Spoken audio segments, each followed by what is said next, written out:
오늘은 로마서 6번째 시간으로 그리스도와 함께 죽고 함께 살다라는 제목으로 우리가 말씀을 나누도록 하겠습니다. 우리 계속해서 로마서의 말씀을 보고 있는데 이 로마서의 말씀이 참 귀한 것 같아요.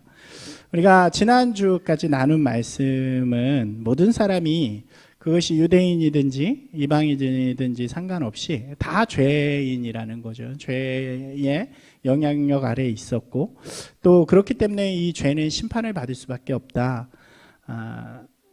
모든 사람, 모든 죄인은 하나님의 의의 기준에 의해서 심판의 잣대에 설 수밖에 없고 또 그 모습 속에서는 징계를 피할 수 없다는 이야기를 했죠.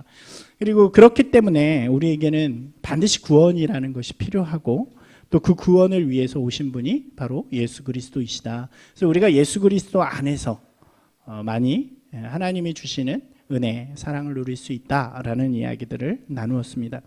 예수 그리스도께서 이 땅에 오시고 죄의 문제를 해결하시기 위해 십자가에 달려 돌아가시죠. 예수 그리스도의 은혜를 통해서만 우리는 하나님 앞으로 나아갈 수 있는 것입니다. 예수 그리스도 안에서 우리는 하나님과의 올바른 관계 가운데 살아갈 수 있다라고 말씀을 드렸죠. 우리가 기억해 보실까요? 지난주에 하나님과의 올바른 관계라는 것은 이 세 가지를 의미한다고 말씀드렸어요. 하나님을 아는 것, 그죠? 그리고 하나님을 사랑하는 것, 그리고 하나님의 뜻에 순종하는 것. 이것이 우리와 하나님이 가지는 올바른 관계라는 것입니다.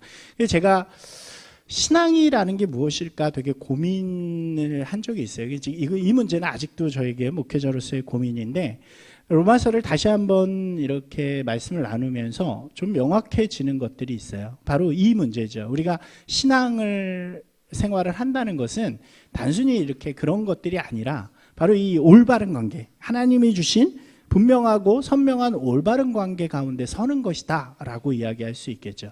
다르게 말하면요, 종교적인 행위가 아니라는 거예요. 우리가 신앙생활을 한다는 것은 어떤 우리의 신앙을 이렇게 드러내는 종교적인 행위들이 있죠. 그런 것들을 하는 것이 아니라 그런 것들은 단순히 할례와 같은 상징이라고 말씀드렸죠. 그 안에 반드시 하나님과의 올바른 관계, 하나님과의 아름다운 교제가 있을 때 이것을 신앙이라고 할 수 있다는 거죠. 예를 들면 그러는 거죠. 단순한 예배를 드리는 것이 중요한 것이 아닙니다. 그죠? 주일날이 되면 습관처럼 아침에 일어나서 씻고 교회에 와서 예배 한번 드리고 그리고 좋은 설교 말씀 듣고 그러고 돌아가는 것이 아니라 그 예배 안에 반드시 뭐가 있어야 된다는 거예요. 이 관계, 하나님을 사랑하고 또 하나님의 뜻을 더 알고 그 다음에 우리의 삶 가운데 그 뜻에 대해서 순종하겠다라고 하는 결단들이 있을 때 진정으로 그 예배는 신앙의 예배가 되어진다는 거죠. 기도도 마찬가지고요. 찬양도 마찬가지죠. 우리가 드리는 찬양은 무엇입니까? 막 신나서 하는 그런 찬양인가요? 그러니까 저희가 옛날에 이제 청소년 집회나 이런 것들을 많이 하면 애들이 신나는 걸 하면 막 뛰어서 놀아요. 막 엄청 제가 그런 거 잘하거든요. 원래 이렇게 막 뛰게 하는 거 막 이런 거 옛날에 막 많이 하고 그랬었는데, 근데 한편으로는 허탈해질 때가 있습니다. 언제냐면 찬양을 막 그렇게 하고 이제 기도를 딱 하고 강사가 올라와서 설교를 시작하면 애들이 그때부터 막 졸아요. 그리고 그 집회가 끝난 다음에 아이들을 신방하면서 이야기를 해보다 보면 막 그렇게 뛰어놀면서 하나님을 찬양했지만 그 다음에는 변화되는 것이 없다든가 그런 모습들을 볼 때 좀 이게 뭘까라는 생각들을 하게 되죠. 찬양은 그냥 뛰노는 것이 아니죠. 우리의 유행가처럼 우리가 기분 좋아서 그렇게 하는 것이 아니라 찬양은 그 가사를 통해서 또 그 음률을 통해서 우리의 마음을 하나님 앞에 내어드리는 행위죠. 그것이 바로 하나님을 사랑하는 것입니다. 이러한 실제적인 관계들, 올바른 관계들이 그 안에 있을 때 그것이 진정한 신앙이라고 이야기할 수 있는 것이죠. 그러니까 형식적인 종교적인 행위만 해서는 절대로 안 된다는 거예요. 바울은 그것을 굉장히 강조합니다. 제가 아는 이단 중에 일본에서 들어온 이단이 하나 있어요. 혹시 들어보셨는지 모르겠어요. 남녀호랑개교라고 들어보셨나요? 들어보신 분도 있는데 그 이단은 뭘 하냐면 시간이 날 때마다 하루 종일 벽 보고 남녀호랑개교 남녀호랑개교 남녀호랑개교 이걸 한두 시간씩 계속 합니다. 그냥. 그러니까 이게 처음 왜 그런지 몰랐어요. 왜 그런지 몰랐는데 그러고 하고 있길래 나중에 좀 알아보니까 이게 이제 일본 말로 우리나라 소리로 들으니까 남묘호랑개교인 거고요. 원래는 남묘호렌개교라는 일본어인데 한문으로 하면 이게 만우묘법 연화경이라는 말이래요. 우리가 알 필요는 없습니다. 그냥 제가 말씀드리는 거예요. 이걸 가져와서 이것을 계속 외우다 보면 무슨 일이 일어나냐면 내 삶에 행복이 들어온다 그래요. 그러니까 이 주문을 그냥 의미 없이 그냥 막 외우다 보면 행복해진다라는 거죠. 근데 우리가 생각해 보면 꼭 이런 이단뿐만이 아니더라도 우리도 그럴 때가 많은 것 같아요. 예를 들면 주기도문이나 사도신경 같은 걸 외울 때 우리 예배 때 항상 하잖아요. 그러니까 그것에 대한 말의 뜻보다는 그 순서에 맞게 하늘에 계신 우리 아버지여 이름이 거룩히 여김을 받으시오며 이렇게 주문처럼 외울 때도 있고, 그죠? 이게 우리 신앙이 굉장히 형식적인 어떤 그런 종교적인 형태로 갈 때가 있는데 그것은 진정한 신앙의 모습이 아니라는 거죠. 진짜 신앙은 그 안에 반드시 뭐가 살아 있어야 돼요? 하나님과의 올바른 관계. 마치 그래서 우리가 인격적이라는 말을 쓰는 것 같아요. 우리가 인격적인 하나님을 만나야 된다라고 뭐 그렇게 표현하잖아요.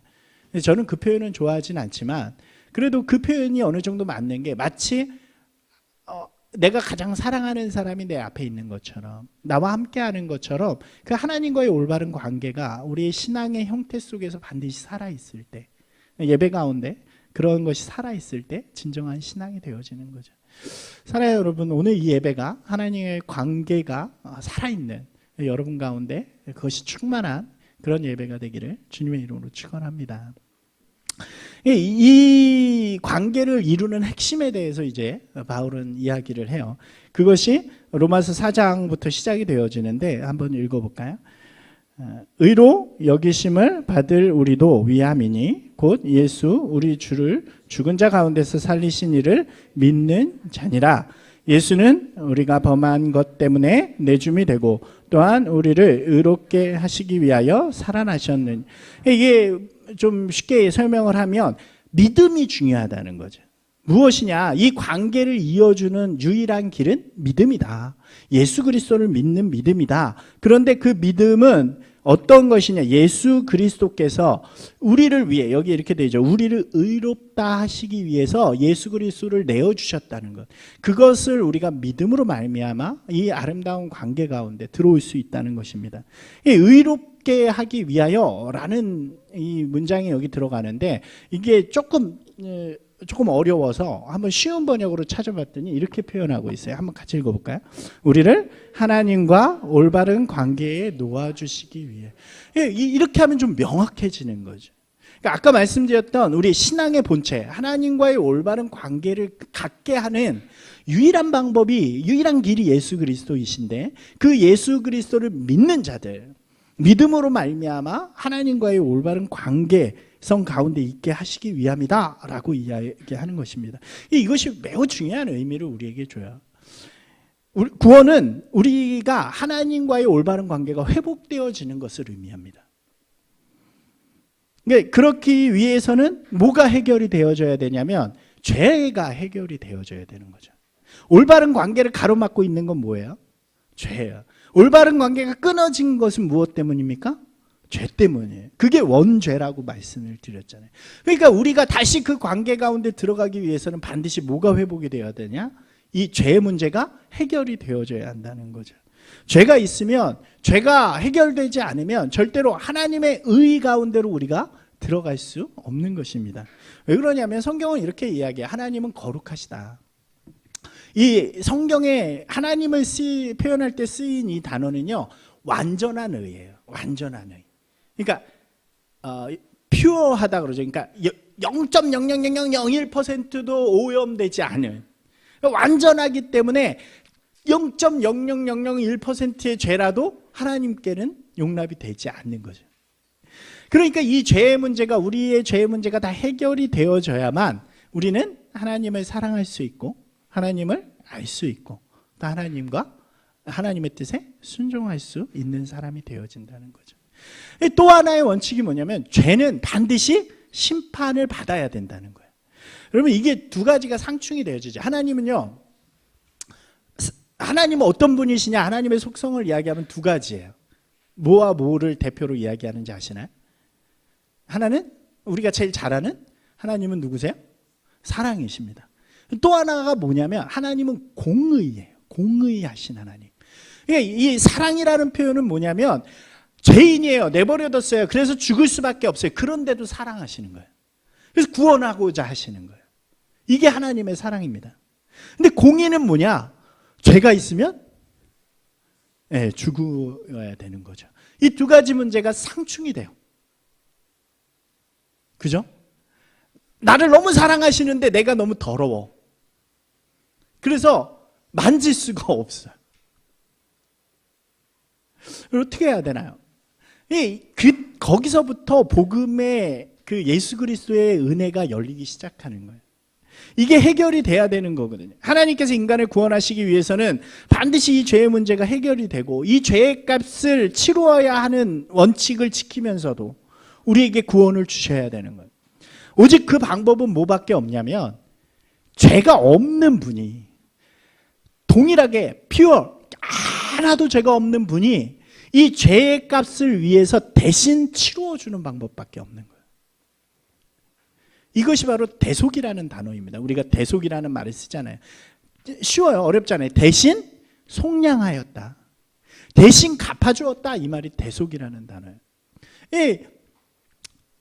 이렇게 죄 없는 누군가가, 죄가 깨끗한 누군가가 죄 많아서 죽을 수밖에 없는 죽음이라는 언도받은 그 값을 대신 치루어 주셔야 하는 그런 상황인 거죠. 근데 죄 없는 분은 누구밖에 없어요? 하나님 자신밖에 없는 거예요. 그 하나님이 이 땅에 인간의 몸으로 내려오신 이야기가 바로 성경의 이야기, 복음의 이야기가 되어지는 거죠.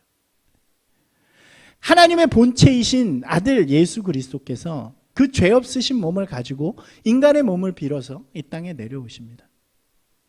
그리고 이 죄 있는 자들의 죽음의 값을 대신 치르기 위해서 십자가의 길을 가시게 되어지는 거죠. 이것이 우리 인간을 향한 하나님의 사랑입니다. 바울은 이렇게 표현해요. 같이 읽어볼까요? 우리가 아직 죄인 되었을 때에 그리스도께서 우리를 위하여 죽으심으로 하나님께서 우리에 대한 자기의 사랑을 확증하셨느니라. 여러분 이게 굉장히 바울의 로마서를 읽다 보면 되게 아름답다는 생각을 해요. 우리가 아브라함을 이야기했지만 아브라함이 믿을 수 없는 믿을 수 없는 때에 하나님의 나타나심을 보고 믿기 시작했잖아요. 여기에는 뭐라고 이야기하냐면 반대로 이야기해요. 우리가 아직 자격 없을 때, 우리가 죄인이었을 때. 여러분 하나님이 우리를 사랑할 만한 자격이 있어서 예수님을 보내신 게 아니고요. 자격이 없는 우리를 위해서 그 자격을 만들어 주시기 위해서 예수 그리스도를 이 땅에 보내주셨다는 거죠. 그걸로 무엇이 입증돼요? 우리를 향한 하나님의 사랑이 입증돼요. 예수님께서 죽음의 심판으로 들어가심으로 하나님의 공의가 이루어지고 우리를 향한 하나님의 사랑이 완전하게 이루어졌다라고 이야기하는 것이죠. 하나님께서는 죄의 값을 치르기 위해서 예수 그리스도를 이 땅에 인간으로 보내시고 완전한 인간이에요. 그리고 그 인간의 죄의 값을 위해 죽음의 길로 예수 그리스도를 보내십니다. 25절은 이렇게 이야기해요. 같이 읽어볼까요? 예수는 우리가 범죄한 것 때문에 내줌이 되고 또한 우리를 의롭다 하시기 위하여 살아나시니라. 이렇게. 여러분 혹시 기억나시나요? 죄에 대해서 우리가 세 번째 시간에 이야기할 때 이 단어를 말씀드렸어요. 내버려 두심. 기억나세요? 유기하셨다. 인간을 죄 가운데 유기하셨다. 그래서 인간은 심판 가운데 갈 수밖에 없다라고 말씀하셨죠. 근데 놀라운 게 이 단어를 바울이 다시 여기서 사용을 해요. 어떻게 사용하나요? 내버려 두셔서 죽음을 당할 수밖에, 사형을 당할 수밖에 없는 이들을 위해서 예수 그리스도를 이 죽음 가운데 내버려 두셨다는 거예요. 자기 자신을, 예수 그리스도를 완전한 유기 상태로 이 땅에 내버려 두심으로 그 유기 받아서 죽을 수밖에 없는 인간을 살리셨다는 거죠. 전혀 간섭 안 하세요. 우리가 복음서를 보면요, 예수님이 십자가에 달려 돌아가실 때 처절한 외침이 있잖아요. 혹시 기억하시나요? 나의 아버지여, 나의 아버지, 어찌하여 나를 버리셨나이까? 내가 정말 목마릅니다. 이렇게 외치는 그 외침에도요, 하나님께서는 완전하게 침묵하세요. 그러니까 완전하게 버려두세요. 이 처절하게 외치는 그 외침의 순간에도 불구하고요, 하나님께서는 전혀 대답하지 않으시는 거예요. 그냥 그 죽음 가운데 완전하게 내버려 두시네요. 왜요? 그렇게 해야 내버려짐을 당한 인간의 죄가 값을 대신 치르기 때문에.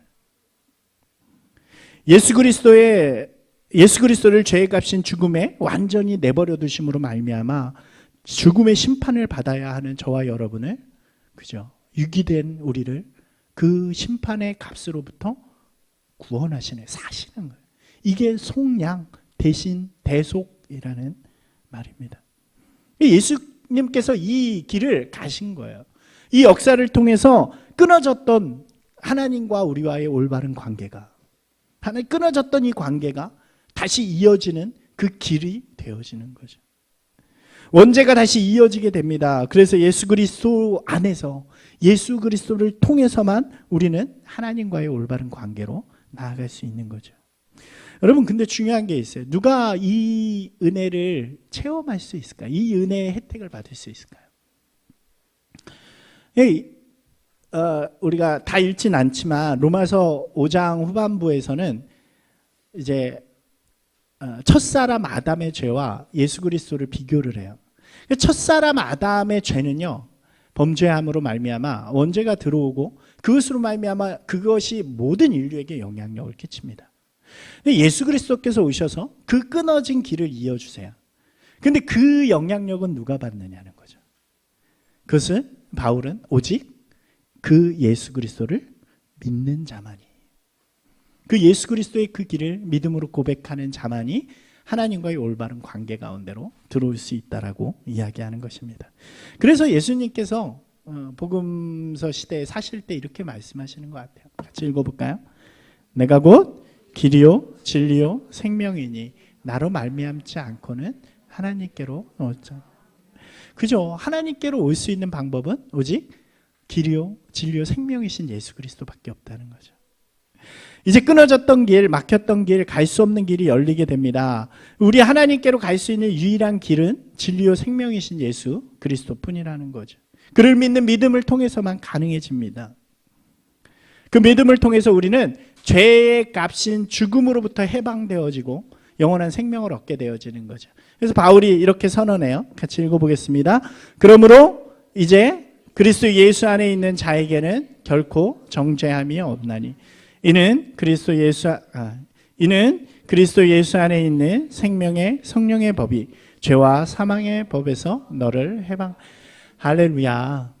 여러분, 우리가 이렇게 예배드리면서 하나님과의 관계를 가질 수 있는 건요, 예수 그리스도를 믿음으로 말미암아 이미 예수 그리스도께서 죽을 수밖에 없는 죄된 나를 대신하여 그 모든 값을 속량하셨기 때문인 줄로 믿습니다. 여러분들이 그것을 고백하신 분들인 줄로 믿습니다. 아멘이신가요? 네. 그러면 우리가 이렇게 물을 수 있죠. 좀 더 확실하게 대답해 보자는 거예요. 이렇게 물을 수 있어요. 뭐라고 묻냐면, 그런 믿음은 어떻게 표현합니까? 그냥 나 믿는다라고 하면 됩니까? 그러니까 우리가 이 시대로 돌아가 보면 그럴 수 있겠죠. 바울이 막 이렇게 설명하니까 사람들이 듣고 저 그러고 싶은데, 그러면 그냥 믿는다 그러면 되는 건가요? 저 믿을래요? 라는 것으로 충분하느냐? 라는 질문을 할 수 있겠죠. 바울이 로마서 가운데 이 부분을 굉장히 강조해요. 그러니까 정확하게 이렇게 뭐다라고 표현하기보다는 하나하나 강조함을 통해서 믿음이라는 것이 무엇인가를 우리에게 잘 보여줍니다. 그러니까 우리는 너무 믿음을 좀 쉽게 생각하는 영향이 있는 것 같아요. 그죠? 믿으십니까? 아멘. 그럼 끝인 것처럼 너무 쉽게 이야기하지만 그것도 어떻게 보면 맞아요. 그런데 믿음이라는 단어, 내가 믿습니다라는 단어는 그거보다는 조금 더 중요한 것들이 있다는 거죠. 바울은 그것을 여기서 한 3가지 정도의 요소를 통해서 우리에게 굉장히 강조해 줍니다. 여러분도 우리가 이 말씀을 통해서 나의 믿음을 좀 돌아보셨으면 좋겠어요. 첫 번째는요, 예수 그리스도께서 이루신 일입니다. 우리가 사실이라고 표현할 수 있을 것 같아요. 사실. 복음서나 이런 또 바울의 내용 중에 이것을 굉장히 많이 설명하는 거예요. 무엇입니까? 예수님이 누구신가? 예수님이 무엇을 하셨는가? 그 일을 통해서 우리 가운데 어떠한 일이 일어났는가? 이것을 지금까지 굉장히 자세하게 설명하는 거죠. 여러분, 믿음의 가장 기초적인 기본적인 요소는요, 아는 거예요. 아는 거. 맹목적인 신앙이 되어서는 안 됩니다. 그죠? 우리가 믿는 믿음이 무엇인가를 알아야 돼요. 우리가 믿는 하나님이 어떤 분인가, 우리가 믿는 예수님이 어떤 분인가, 그분이 날 위해 어떤 일을 행하셨는가를 분명히 알고 그것을 믿음으로 고백할 때 우리 가운데 진짜 은혜가 오고 진짜 구원이 온다는 거죠.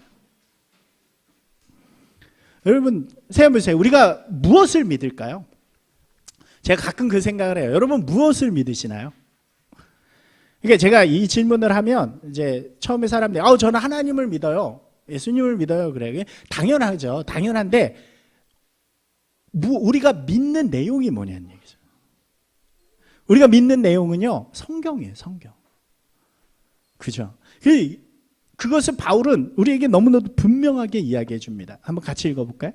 그러므로 믿음은 들음에서 나며 들음은 그리스도의 말씀으로. 예. 무엇이 믿음의 내용인지 모르고 믿는 걸 우리가 뭐라고 부르냐면 맹신이라고 부르는 거예요. 맹신. 맹신의 위험한 점은 무엇이냐면 전혀 성경적이지 않은 것을 믿을 수 있다는 거예요. 여러분 이 땅 가운데요, 그런 게 너무 많아요. 어떤 사람이, 어떤 신학자가 그런 말을 썼더라고요.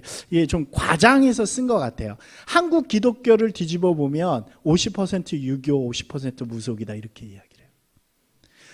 너무나도 그냥 우리가 너무나도 당연한 것처럼 여겨지는 말들 중에 성경적이지 않은 게 너무 많다는 거죠. 예수 그리스도와 하나님하고 상관없는 것들이 너무 많은 거죠.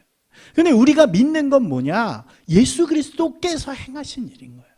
예수 그리스도께서 이루신 일인 거예요. 그것을 우리가 분명하게 알 때 우리는 그 믿음의 고백이 분명해지는 거죠. 사랑하는 여러분, 아는 믿음이 되시길 바랍니다. 맹목적인 신앙은요, 무서워요. 잘못된 방향으로 무서워요. 근데 아는 신앙은요, 뭐라고 부르냐면 신념이라고 해요. 그 신념은 더 무서운 게 될 수 있는 거예요. 근데 이것은 올바른 방향으로 무서워지는 거죠. 사랑하는 여러분, 맹목적인 신앙이 아니라 신념으로 이렇게 여러분의 신앙이 똘똘하게 그냥 강력하게 뭉쳐지는 분들이 되시기를 주님의 이름으로 부탁드립니다. 두 번째는요, 나의 고백이에요. 그러니까 아는 것만으로 충분하지 않죠. 그것이 내 안에서 분명하게 고백되어지는 것들이 있어야 한다는 거예요. 우리가 이럴 수 있잖아요. 예수님이 우리를 위해 십자가에 달려 돌아가셨습니다. 우리 모두 죄인이에요. 나 그거 알아. 근데 so what? 그게 나랑 무슨 상관이야? 여러분 이 땅 가운데 그런 신앙이 많지 않을까요? 아는 것에서만 멈춰 있으면요, 하나님이 역사하실 수가 없어요. 그것이 내 것이 되어서 내 안에서 고백이 되어질 때, 정말 우리가 이 예수 그리스도가 필요한 이유, 제가 그 이야기를 앞에서부터 계속 하잖아요.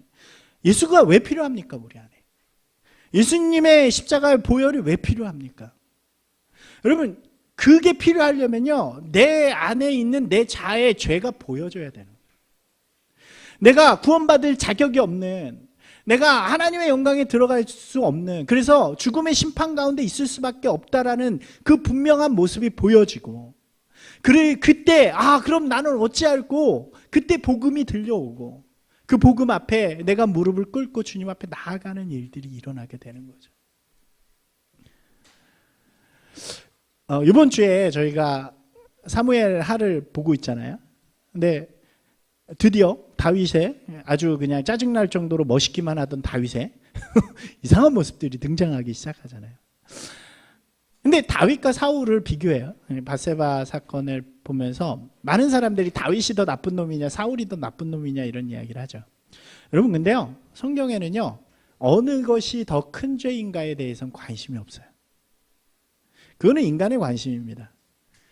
하나님은요, 아까 말씀드렸잖아요. 요만한 죄든지 이만한 죄든지 다 죄인이에요. 하나님의 관심은 어디에 있을까요? 그것을 어떻게 회개하느냐에 있는 거예요. 나단이 다윗을 찾아갑니다. 그리고 그 죄에 대해서 지적을 할 때 다윗이 진정한 회개를 해요. 그러니까 사무엘 하에는 아주 짧게 나오지만 시편에 보면 두 편에 걸쳐서 그 자신의 잘못을 회개하는 시가 등장을 해요. 거기 보면 처절하게 정말로 하나님 앞에 자신의 잘못을 내어놓고 고통스럽게 하나님 앞에 나아가는 장면들이 있습니다. 여러분, 근데요, 사울의 모습은 달랐어요. 사울도 마찬가지로 죄 가운데 있었죠. 사무엘이 지적을 해요. 그때 사울의 모습이 기억나십니까? 처음에는 변명을 해요. 그런데 그 뒤에는 잘못됐다는 걸 이제 느끼죠. 그러고 나서 그래요, 내가 잘못했어요 라고 이야기해요. 그거 잘못한 거니까 나 잘못한 거예요. 그러니까 하나님한테 얘기해서 내 잘못 없애주세요, 이렇게 이야기를 해요. 여러분, 우리의 신앙 가운데요, 그런 모습이 있지 않은가를 우리가 돌아봐야 된다는 거예요. 지옥이 있대요. 죄인이래요. 그러니까 내 자신을 돌려다보고 정말 하나님 앞에 통회함으로 나가는 게 아니라 죄가 있으면 천국 못 가니까 나 그러면은 믿을래요. 그럼 나 죄인이라니까 용서해 주세요. 이런 고백으로는 정말 믿음 가운데 들어갈 수 없다는 거죠. 오늘 성경 한번 볼까요? 한번 같이 읽어보겠습니다. 무릇 그리스도 예수와 합하여 세례를 받은 우리는 그의 죽으심과 합하여 세례를 받은 줄. 세례를 받고 그리스도 예수와 하나가 된 우리는 이미 예수와 함께 죽었다는 것을 모르십니까? 이게 좀 쉬운 성경이에요. 여러분, 우리가 믿음으로 예수 그리스도를 받는다는 것은요, 내 안에 죄가 보여져서 그 죄에 대한 몸을 죽이는 거예요. 예수 그리스도와 함께. 성경은 우리에게, 바울은 이거를 분명하게 이야기합니다. 예수 그리스도와 함께 죽어라. 여러분, 세례를 받잖아요. 그러니까 세례가 뭐냐면 내가 이제 예수 그리스도를 믿는 하나님의 사람이 되겠습니다라고 하는 징표예요. 근데 지금 우리는 어떻게 세례를 받냐면 약식으로 받죠. 세례 받으셨나요, 다? 참. 혹시 안 받으신 분들 있으면 이번 그 부활절 때 받으시면 좋을 것 같아요. 어떻게 하냐면 결단을 듣고 이렇게 미리 준비한 성수라고 하는 그냥 물을 머리에 뿌리죠. 이건 우리가 약식으로 드리는 세례예요. 근데 원래 드리던 세례, 그리고 아직도 침례교회에서 드리는 세례는 좀 달라요. 원래는 어떻게 하냐면 강 같은 데 갑니다. 강 같은 데 가서요, 머리를 잡고 물속에다 이렇게 집어넣어요. 막 힘들어 죽을 때까지 집어넣어요. 그리고 나서 꺼내는 거예요. 물속에 들어가면 어떻게 돼요? 사람이 물속에 들어가면 어떻게 될까요? 죽어요. 세례는 그 의미예요. 이제 죄 가운데 있는 나는 죽겠습니다. 여러분, 죄는요, 우리가 이걸 잊으면 안 돼요. 죄는 반드시 그 대가를 치루어야 합니다. 그 대가는 오직 죽음밖에 없어요. 예수님이 나 대신 죽어주신 거예요. 내게 죄가 보일 때 우리의 역할은 뭐냐면 진짜 죽진 않지만 내가 이제 이 죄된 몸이 예수 그리스도와 함께 십자가에 죽겠습니다. 그래서 나를 죽이는 행위가, 죽이는 고백이 우리 가운데 진짜 일어나야 된다는 거예요. 주님, 제가 이 죄의 몸이 예수 그리스도와 함께 죽었습니다. 그리고 나서 예수 그리스도와 함께 다시 살아나는 거죠. 한번 읽겠습니다.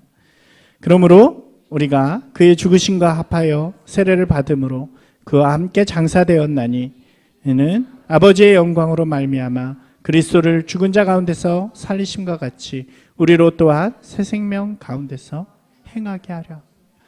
사랑하는 여러분, 우리의 고백은 여기에 있어야 돼요. 나는 죄에 대해서 죽은 몸입니다. 한번 해보실까요? 나는 죄에 대해서 죽은 몸입니다.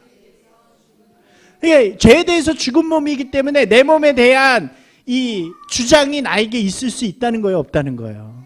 없다는 거예요, 이제. 그리고 주와 함께 의에 대하여 다시 살아난 몸이 되었습니다. 이것이 우리가 주님을 믿는다는 고백 가운데 반드시 있는 나의 고백이 되어진다는 거죠. 예수 그리스도를 아는 것에서 멈추는 것이 아니라 그 예수 그리스도의 은혜와 능력이 오늘 내 삶에 들어와서 나는 죄에 대해서 주장할 수 없는 죽은 몸입니다 라고 분명하게 고백하는 것, 그 은혜가 내 삶 가운데 진정으로 살아있는 것이 되어야 한다는 것입니다. 사랑하는 여러분, 이 고백이 우리 가운데 분명하게 있기를 원합니다. 나는 죄에 대해서 죽은 몸입니다. 이 믿음의 요소는 아는 것과 이렇게 고백하는 거예요. 근데 여기서 끝나는 게 아니라 여기에 하나가 더 있습니다. 그것은 새롭게 되는 것에 대한 소망이죠. 그냥 끝나는 게 아니라, 죽어서 끝나는 것이 아니라 그 다음에 뭐가 됐어요? 예수 그리스도의 부활과 함께 새롭게 태어나는 거예요. 의로 태어난다라고 성경은 이야기를 하죠. 같이 한번 읽어보겠습니다. 이와 같이 너희도 너희 자신을 죄에 대하여는 죽은 자요 그리스도 예수 안에서 하나님께 대하여는 살아있는 자로 여기. 네, 이제 나는 예수 그리스도와 함께 십자가에 죽었습니다. 내 죄에 대해서는 죽었습니다. 그리고 예수 그리스도가 부활하신 것처럼 우리도 의에 대해서 새롭게 살아났습니다. 그러니까 우리가 새롭게 된 사람들이잖아요. 이거를 우리가 전문 용어로 뭐라고 부르냐면 거듭남이라고 부르는 거예요. 우리가 새롭게 태어났습니다. 그러니까 어떻게 살아야 돼요? 이제는 다르게 사는 거죠. 이전과는 죄에 묶여있던, 죄를 지을 수밖에 없던 삶과는 전혀 다른 삶을 우리가 추구하게 되어지는 거죠. 그 소망이 우리 안에 있을 때 완전하진 않지만 어떻게 그렇게 사람이 확 변해요. 하지만 뭐가 변하냐면 추구하는 방향이 달라지는 거예요. 이전에는 뭐를 추구했어요? 이전에는 세상의 성공, 나의 욕심, 나의 강구 막 그런 것들을 추구했다면 이제 그 죄에 대해서 죽었어요. 그러니까 그런 걸 추구할 수 있는 능력이 우리 가운데 없어요. 우리는 뭐를 추구해요? 하나님의 나라와 하나님의 영광을 추구하는 사람들로 변화되어지는 거예요. 하나님의 뜻을 따르는 사람으로 변화되어진 거예요. 그 소망이 우리 가운데 있어야 된다. 나는 이제 의에 대해서 살 것입니다 라고 하는. 읽어보겠습니다. 그러므로 너희는 죄가 너희 죽을 몸을 지배하지 못하게 하여 몸의 사욕에 순종하지 말고 또한 너희 지체를 불의의 무기로 죄에게 내어주지 말고 오직 너희 자신을 죽은 자 가운데서 다시 살아난 자 같이 하나님께 드리며 너희 지체를 의의 무기로 하나님께 드리라 라고 이야기하죠. 우리가 자유해진 거예요. 심판으로부터 자유해졌어요. 죄의 몸으로부터 묶여있는 죄와 사망의 종으로부터 자유해졌어요. 그리고 하나님께서 우리를 이제 뭐라고 불러주시냐면 너희들은 내 아들이다, 의의 자녀다라고 이야기해줘요. 그러니까 이제 우리는 그에 의지해서 예수 그리스도 안에서 의의 사람으로 살고자 하는 그 마음이 우리 가운데 불일듯 있는 거예요. 우리의 고백이 뭐가 되어야 합니까? 하나님, 이제 제가 의의 자녀로 살아가겠습니다. 한번 같이 해볼까요? 하나님, 이제는 제가 의의 자녀로 살아가겠습니다. 우리가 예수와 함께 죽고요, 예수와 함께 태어난 사람들이 되었다는 거예요. 여러분, 이것이 믿음의 진정한 고백이 되어져야 돼요. 갈라디아서에서 바울이 이렇게 고백합니다. 같이 읽겠습니다. 내가 그리스도와 함께 십자가에 못 박혔나니 그런즉 이제는 오직 내 안에 그리스도께서 사신 것이라.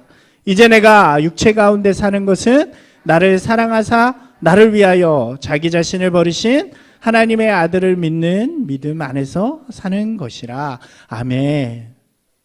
여러분, 이것이 믿음이라는 단어 가운데 속해져 있는 정말 중요한 요소들이라는 거예요. 내가 믿는다, 나 그냥 믿어, 나 예수님 믿어, 나 교회 다녀가 아니라 우리 가운데 정말 그 능력이, 그 예수 그리스도의 은혜가, 예수 그리스도의 그 기가 막힌 은혜의 역사가 역사하려면 우리 가운데 이러한 믿음이 분명하게 있어야 한다는 거죠. 정리하면 너무 간단해요. 그리스도의 은혜를 아는 거예요. 그리스도와 함께 죄에 대하여 죽는 거예요. 그리스도와 함께 의에 대하여 사는 거예요. 사랑하는 여러분, 이 고백이 여러분 가운데 분명하게 있기를 소망합니다. 한번 같이 읽을까요? 그리스도의 은혜를 알고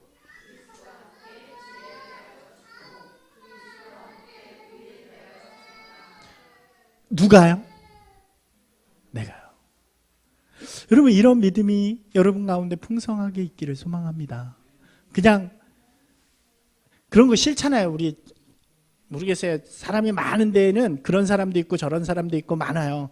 근데 우리 얼마 되지도 않아서 제 눈에 다 들어오는 분들인데 우리 한 사람 한 사람도 한 사람 한 사람이 그냥 교회를 거저 다니는 분들이 되기를 원치 않습니다. 진실되게 우리가 하나님 앞에 믿음으로 서서 이 믿음을 좀 고백하고 그 믿음을 우리의 삶 가운데서 아름답게 살아내는, 그래서 하나님의 놀라운 은혜의 역사가 우리 삶을 지배하고 또 우리를 통해서 아름다운 열매들이 일어나고, 그래서 너무 좋고 너무나도 기쁘고 너무나도 행복한 그런 살아있는 그리스도인들이 되시기를 바랍니다. 아멘. 그렇게 우리가 함께 갈 때 우리 공동체가 더욱 하나님 앞에 아름다운 그냥 공동체가 될 줄로 믿습니다. 다시 한번 묻겠습니다. 사랑하는 여러분, 예수 그리스도를 믿으십니까? 좀 약한 것 같아요. 믿으십니까? 아멘. 예, 우리 모두가 진정한 믿음 안에서 영생의 축복과 또 주님이 함께 하시는 은혜를 누리며 하루하루를 기쁨 가운데 살아가는 저와 여러분이 되시기를 주님의 이름으로 축원합니다.